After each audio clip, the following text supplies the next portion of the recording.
Un saludo para todos amigos, estamos agradecidos a Dios por la oportunidad que nos da de volver a entrar a sus hogares, deseándoles las más ricas bendiciones de Dios. Les habla el Pastor Johnny Jiménez y espero que el tema de hoy sea un tema de agrado y de bendición para cada uno de nosotros. Seguimos con el libro de Apocalipsis, pero obviamente antes de comenzar queremos tener una oración y queremos tener agradecimientos también. Sabemos que Dios ha sido bueno con muchos de nosotros, pero también que sabemos que Dios está trabajando en la vida de muchos hermanos. Tenemos muchas peticiones, tenemos personas enfermas, tenemos personas que tienen necesidades físicas, necesidades espirituales, personas que están pasando por momentos de depresión, algunos están combatiendo algunas adicciones, tenemos personas también que están pasando por momentos de necesidades materiales. Son un sinnúmero de peticiones, la lista es grande, pero sabemos que tenemos un Dios más grande, un Dios que escucha, un Dios que ve, un Dios que oye, un Dios que responde.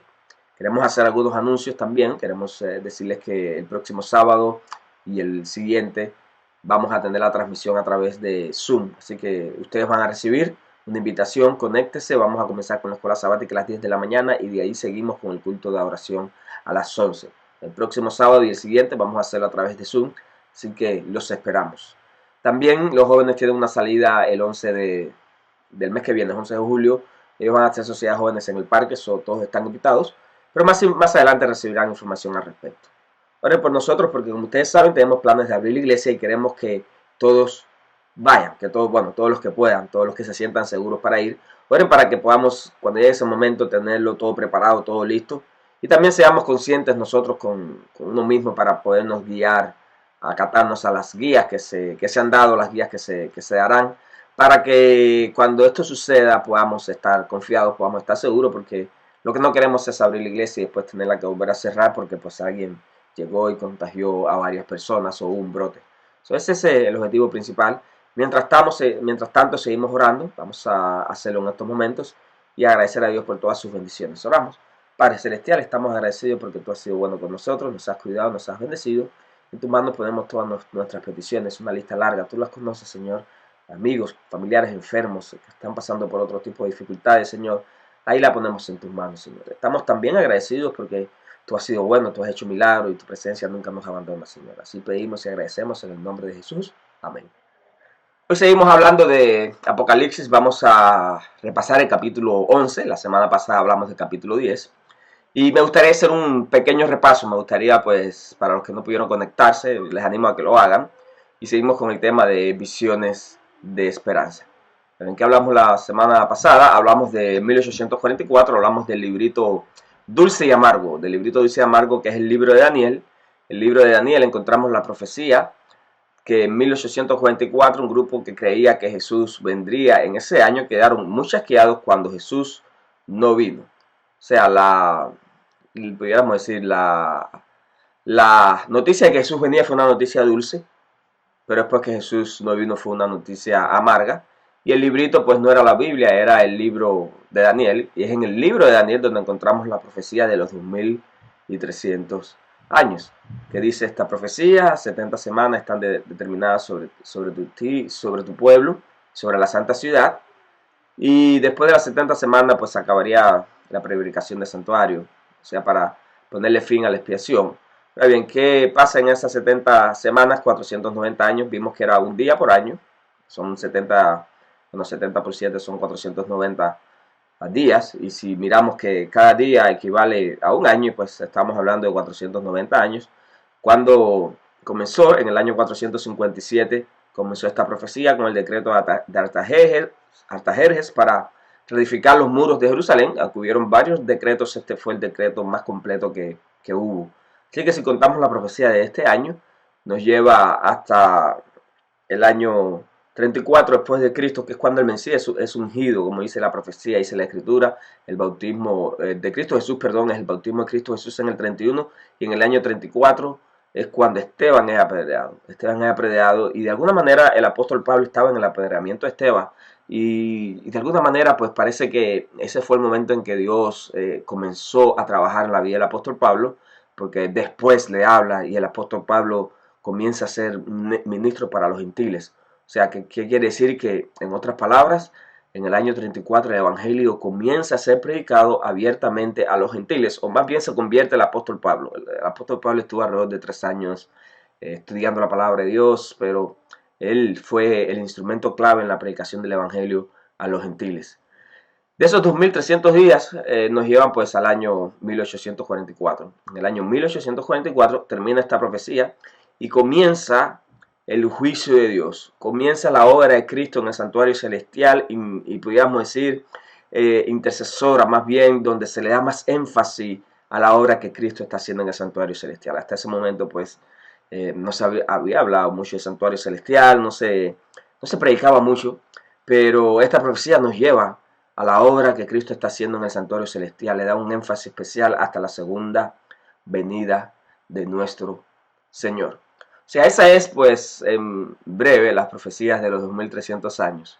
Sin embargo, hoy vamos a hablar sobre los dos testigos, ¿no? Los dos testigos, y lo encontramos en Apocalipsis 11. Apocalipsis 11, versículo 1 dice: me fue dada una caña semejante a una vara, y se me dijo: levántate y mide el templo de Dios y el altar y a los que adoran en él. O sea, esta profecía como que fue dada para medir a los que adoran en el templo. Esta profecía parece que está inclinada más bien para nosotros que creemos en Dios, los que adoran en él, dice esta profecía.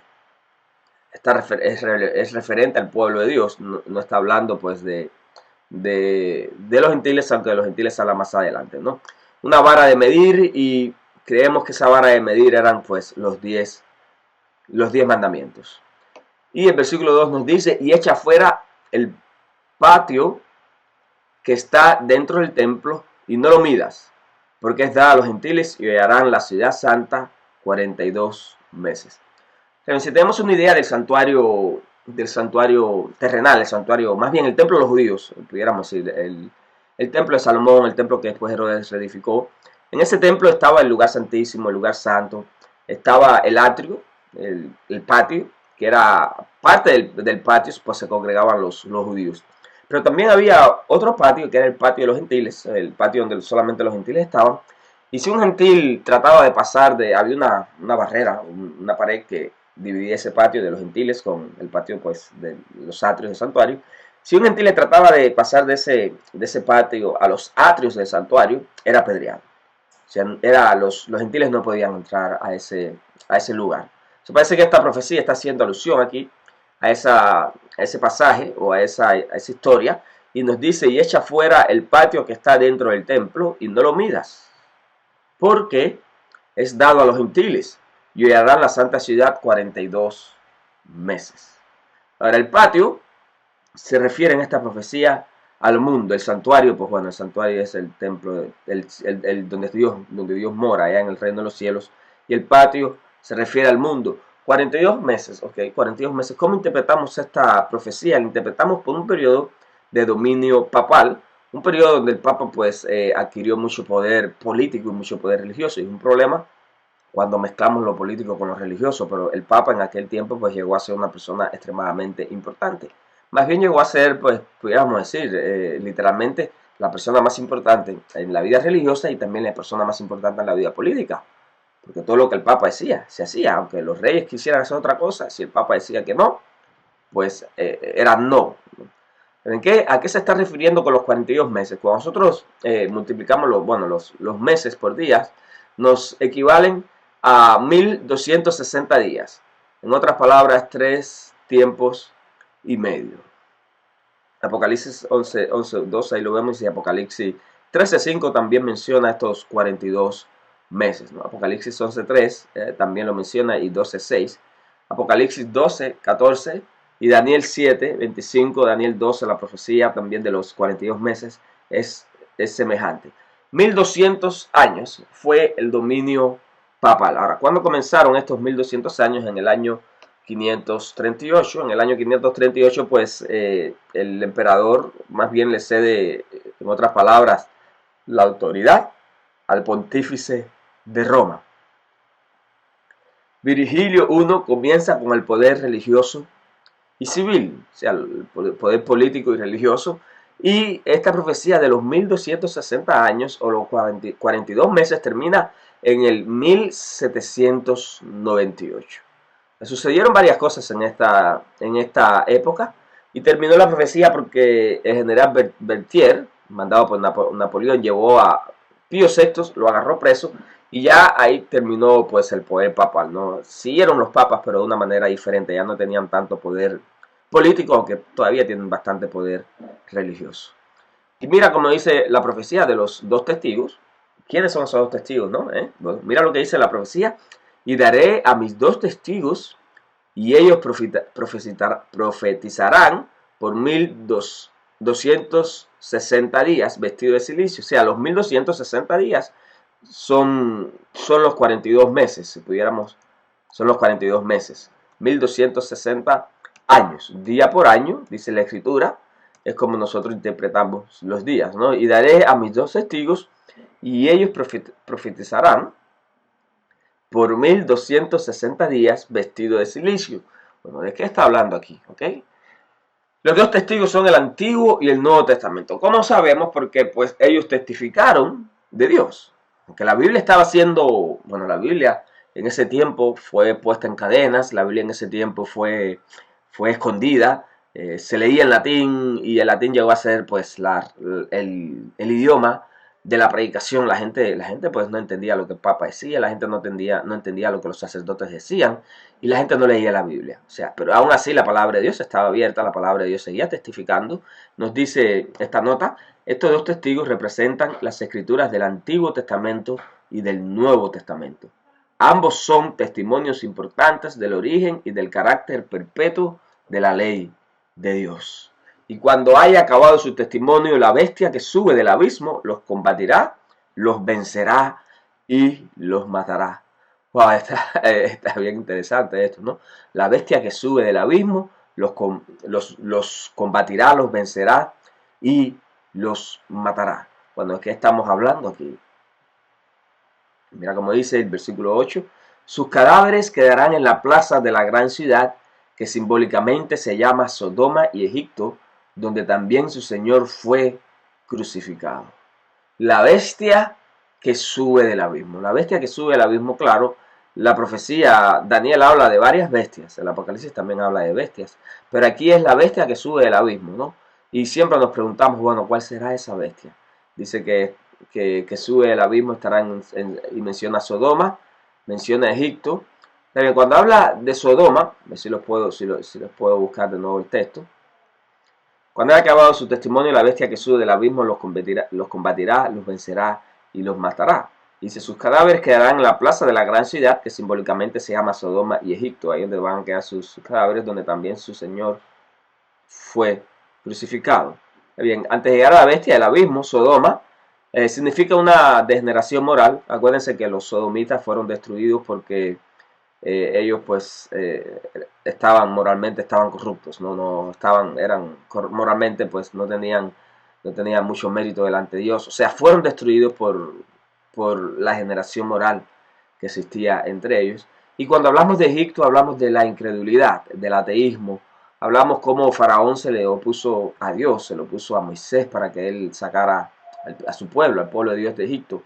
Y hay una relación, hay un paralelismo entre Sodoma, que significa una degeneración moral, y Egipto, que significa el ateísmo. Y vamos a ver qué sucedió, ¿no? ¿Qué sucedió? La historia nos dice que durante el reinado del terror en Francia, se quemaron y destruyeron en actos públicos miles de Biblias y objetos religiosos. En otras palabras, durante la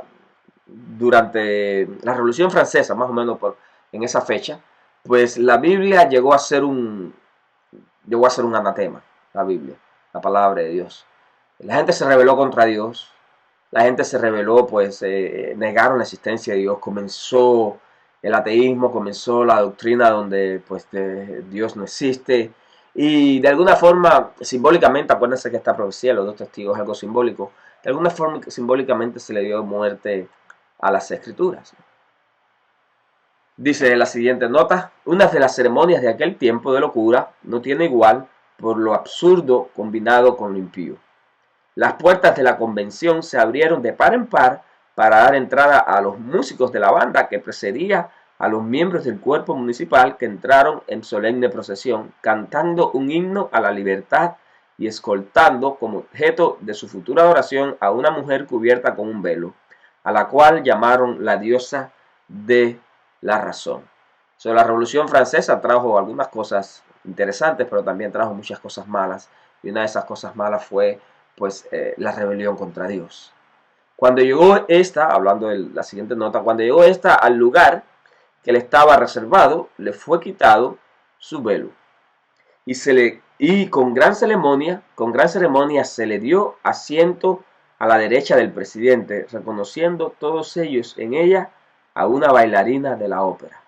A esta mujer rindió público homenaje la Convención Nacional de Francia, considerándola como la representación más perfecta de la razón que ellos veneraban. Si así estaba la situación en Francia, y llega el momento en que el rey de Francia, Luis XVI, es ejecutado. Nos dice el relato de la historia, nuevamente era el rey la figura principal. Otra vez veíase el mismo tumulto y oíase la misma gritería. Pedíanse de nuevo más víctimas. Volviéronse a erigir negros cadalzos. Y nuevamente las escenas del día se clausuraron con espantosas ejecuciones.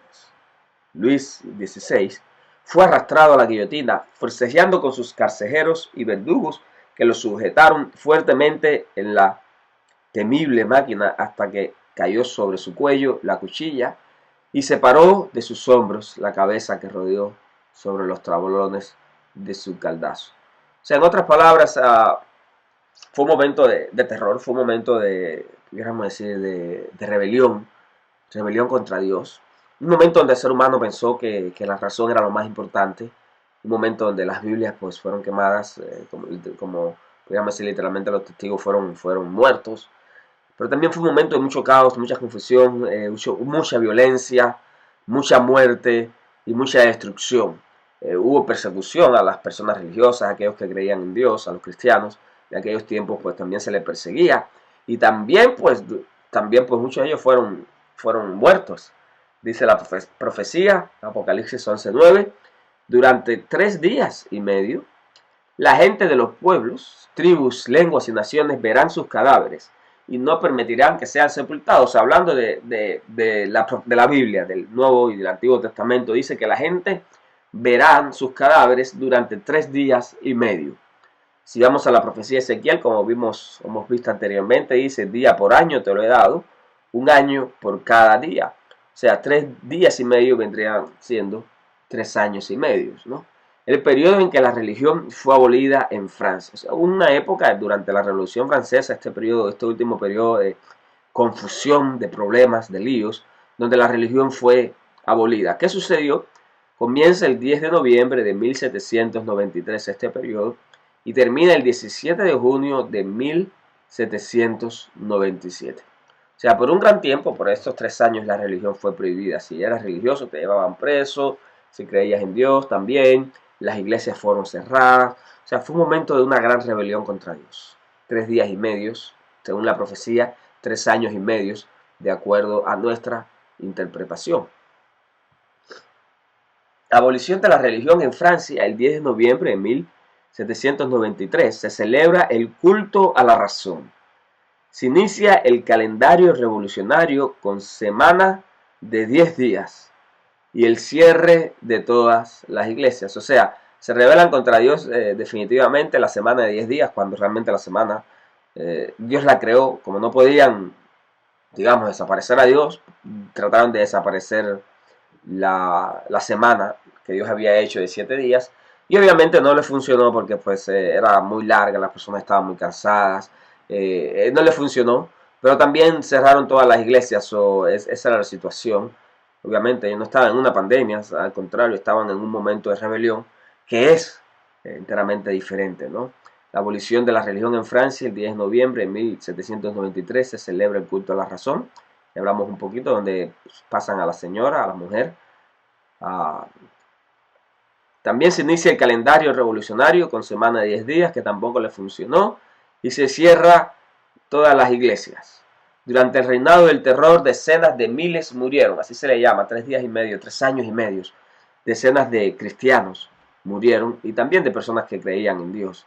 La Biblia, se queman Biblias, se abren lugares públicos, la plaza, para quemar las Biblias y dejarlas a un lado.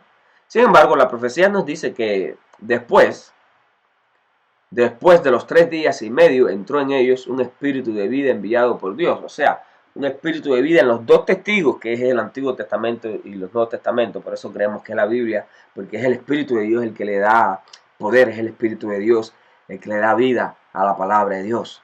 Se levantaron sobre sus pies y cayó un gran temor sobre quienes los veían. O sea, la iglesia y la Biblia estuvieron muertas en Francia desde noviembre de 1793 hasta junio de 1797. Habían pasado los 3 años y medio y la Biblia, reprimida tan acerbamente y durante tanto tiempo, fue rehabilitada y se convirtió abiertamente en el libro del protestantismo libre. O sea, ¿qué sucedió al fin de ese tiempo?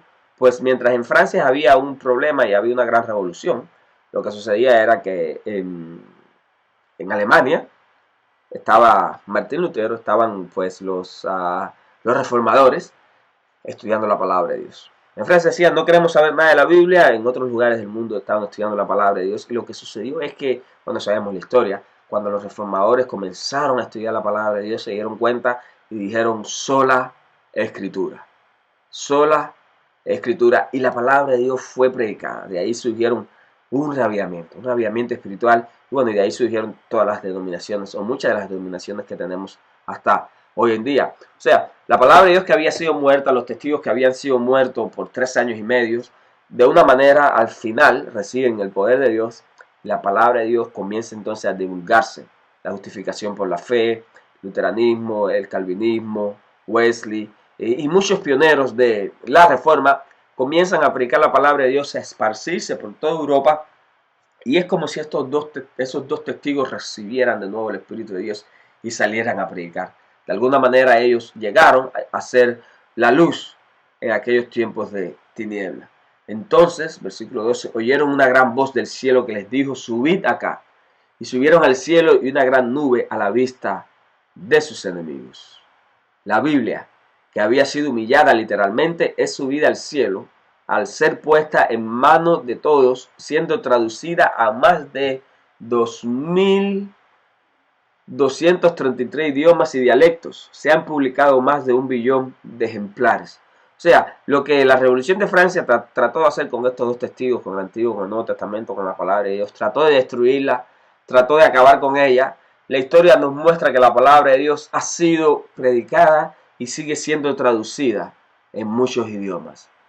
Nos dice la historia que en 1804 se fundó la Sociedad Bíblica Británica y en 1816 la Sociedad Bíblica Americana. O sea, por mucho esfuerzo que Satanás, porque detrás de todo esto estaba el enemigo, estaba Satanás, por mucho esfuerzo que Satanás ha tenido para destruir la Biblia, por un tiempo, digamos así, por un tiempo parecía que iba a lograr su objetivo, pero no sucedió, porque la palabra de Dios no es destruida. Sécase la hierba, marchítese la flor, mas las palabras del Dios nuestro permanece para siempre. Por una Biblia o por muchas Biblias que se quemaron, se reimprimieron muchas más.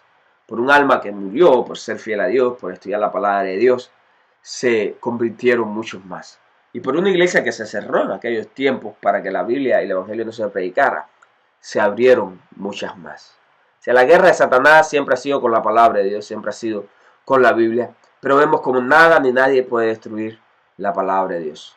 Nos dice Jesús, escudriñad las Escrituras, ya que pensáis tener en ellas la vida eterna, pero ellas son las que dan testimonio de mí. Bueno, es importante que nosotros hagamos estos dos testigos nuestra fuente de estudio diaria, que hagamos estos dos testigos pues nuestra guía de conducta, nuestra lámpara a nuestros pies para que alumbre nuestro camino. O sea, no dejamos que lo que sucedió hace mucho tiempo en Francia suceda en nuestras vidas, donde estos testigos sean muertos, donde la Biblia no tenga ninguna influencia y poder en nosotros. No, consagrémonos a Dios, estudiemos su palabra, oremos su palabra, cuanto más que vemos que el día se acerca. Así que esta es la profecía de Apocalipsis 11, los dos testigos, pues el Nuevo Antiguo Testamento. Por mucho tiempo, pues estuvieron predicando, pudiéramos decir, en calzados, estuvieron literalmente presos porque por mucho tiempo la gente no la leía, la gente no la estudiaba. Llegó el momento en que en Francia dijeron no más Biblia, vamos a ser ateos, vamos a dedicarnos a la razón, al pensamiento. Pero después de esto, la palabra de Dios llegó a florecer de nuevo. La palabra de Dios llegó a abrir nuevos caminos y vemos ahorita la tenemos hasta en los celulares. O sea, la palabra de Dios está en todos los lugares. No hay razón para no estudiarla, no hay razón para no leerla. Está con nosotros, la llevamos donde quiera que vayamos. Así que aprovechemos la oportunidad que tenemos ahorita, la libertad que tenemos de estudiar, de orar, de leer la Biblia. Hagámoslo ahorita para que cuando lleguen tiempos difíciles podamos estar listos, podamos estar preparados. Que Dios te bendiga, mi amigo, Dios te guarde. Dios haga resplandecer su rostro sobre ti y el Señor tenga de ti misericordia y ponga en ti paz. Quiero hacer una oración contigo, no sin antes invitarte para que aceptes de nuevo a tu Señor Jesucristo, para que le abras tu corazón hoy a Él y para que dejes que Él haga un milagro en tu vida y transforme aquello que necesitas ser transformado. Oramos. Padre Celestial, estamos agradecidos porque tú con nosotros sigues, no nos abandonas y tu presencia está al lado nuestro, mirando todo lo que nos sucede. Gracias, Padre, ponemos en tus manos. Queremos orar para que tú nos ayudes a escudriñar las Escrituras, a estudiarlas, a hacerlas nuestras, a digerirlas, Señor, a meditar en ellas para que ellas puedan limpiar nuestras vidas y hacer una obra de sanidad en nosotros, Señor. En tus manos están los nombres de aquellas personas que necesitan milagros en su vida, que necesitan sanidad. Tú las conoces mejor que nadie. Pedimos y oramos, no por mérito, sino en el nombre de Jesús. Amén. Una feliz noche para todos y que Dios les bendiga.